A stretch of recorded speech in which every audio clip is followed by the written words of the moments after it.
One of the biggest what-ifs in sports history belongs to Tony Conigliaro. Born and raised in Greater Boston, Tony C. joined the Red Sox in 1964 at the age of 19. His 24 home runs that season are still the most ever hit by a teenager. The following season, he became the youngest ever league-leading home run hitter and crossed the 100 homer milestone in 1967 at just 22 years old, the youngest player to do so in American League history. But things took a turn for the worse just a few weeks later when in the fourth inning of an August 18th game, Angels pitcher Jack Hamilton lost control of a fastball that sailed high and inside on Tony C. All he heard was a hissing sound before the ball hit him just below his left eye, fracturing his skull. Tony collapsed in the batter's box but remained conscious, praying, "God, please don't let me die here, right in the dirt at home plate at Fenway Park."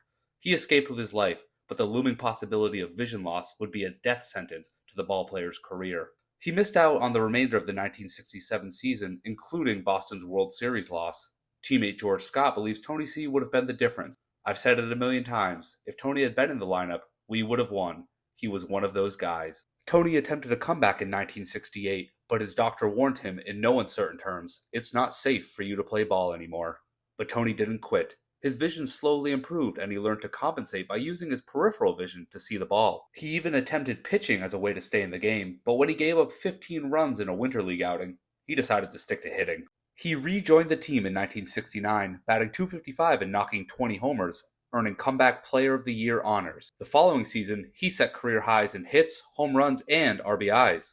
But baseball is, after all, a business, and Boston traded Tony to the Angels that offseason, perhaps attempting to sell high on an asset they considered to be damaged goods. He struggled to establish himself on the Angels as his lingering injuries caught up with him. He batted just .222 in 74 games before abruptly retiring in July, telling reporters, "I have lost my sight and I'm on the edge of losing my mind." He was just 26 years old. He attempted one more comeback in 1975 with Boston, making the team out of spring training. When he singled on opening day at Fenway, the crowd gave him a 3-minute standing ovation. Their local boy was home.